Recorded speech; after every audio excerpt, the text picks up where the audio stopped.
ಇಂದು ನಾಡಿನೆಲ್ಲೆಡೆ ಮಕರ ಸಂಕ್ರಾಂತಿಯ ಸಡಗರ ಸಂಭ್ರಮಾನ. ಬೆಂಗಳೂರಿನ ಗವಿಗಂಗಾಧರೇಶ್ವರ ದೇವಸ್ಥಾನದಲ್ಲಿ ಕೂಡ ಇವತ್ತು ಸೂರ್ಯ ರಶ್ಮಿ ಶಿವಲಿಂಗವನ್ನ ಸ್ಪರ್ಶಿಸುವ ಅಮೃತಗಳಿಗೆ ಸಂಜೆ 5:15 ಸುಮಾರಿಗೆ ಸೂರ್ಯ ರಶ್ಮಿಯ ಕಿರಣಗಳು ನೇರವಾಗಿ ಶಿವಲಿಂಗದ ಮೇಲೆ ಬೀಳತ್ತೆ. ಆ ಸದೃಶ್ಯವನ್ನ ಕಣ್ತುಂಬಿಕೊಳ್ಳೋದಕ್ಕೆ ಕಾಯುತ್ತಿದ್ದಾರೆ ಭಕ್ತಗಣ. ವಿಸ್ಮಯಕ್ಕೆ ಸಾಕ್ಷಿಯಾಗುತ್ತೆ ಬೆಂಗಳೂರಿನ ಗವಿಗಂಗಾಧರನಾಥ ದೇವಸ್ಥಾನ.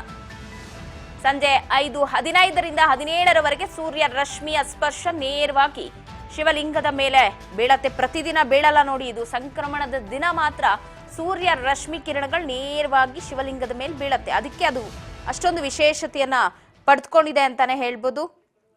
ಸೊ ಹಾಗಾಗಿ ಭಕ್ತರಿಗೂ ಕೂಡ ಒಂದಿಷ್ಟು ಹೊತ್ತು ಮಾತ್ರ ಅವಕಾಶವನ್ನ ಅಲ್ಲಿ ಕೊಡ್ತಾರೆ.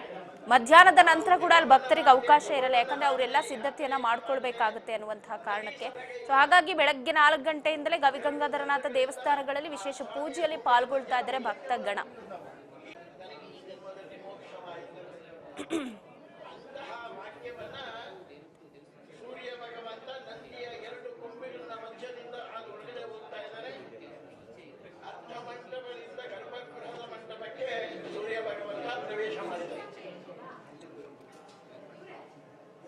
ಶಿವಾಲಯಗಳಿಗೆ ನಾವು ಹೋದ್ರೂ ಕೂಡ ಆ ಎರಡು ಗುಂಪುಗಳ ಮಧ್ಯೆ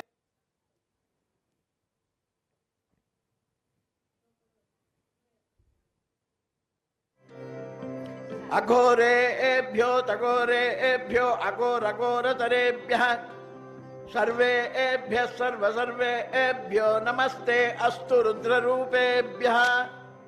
ಅಘೋರ ಮೂರ್ತಿ, ಸಾಮಾನ್ಯವಾಗಿ ಅಘೋರ ಮೂರ್ತಿ ಅಂದ್ರೆ ರುದ್ರ. ಶಿವಂ ಶಾಂತಂ ಜಗನ್ನಾಥಂ ಲೋಕಾನುಗ್ರಹಕಾರಕಂ. ಶಿವ ಯಾರಪ್ಪ ಅಂದ್ರೆ ಶಾಂತವಾಗಿರ್ತಾನೆ, ಈ ಲೋಕಕ್ಕೆ ಅನುಗ್ರಹ ಮಾಡುವಂತವನಾಗಿರ್ತಾನೆ. ಪ್ರಿಯನಾದಂತಹ ಈಶ್ವರನೇ, ನಿನ್ನ 2ನೆಯ ಭಾಗವನ್ನು ಪೂಜೆ ಮಾಡ್ತಾ ಇದ್ದೀನಿ. ಅಘೋರೇಭ್ಯೋ ತಘೋರೇಭ್ಯೋ ಅಘೋರಘೋರತರೇಭ್ಯಃ ಸರ್ವೇಭ್ಯಃ ಸರ್ವೇಭ್ಯೋ ನಮಸ್ತೆ ಅಸ್ತು ರುದ್ರ.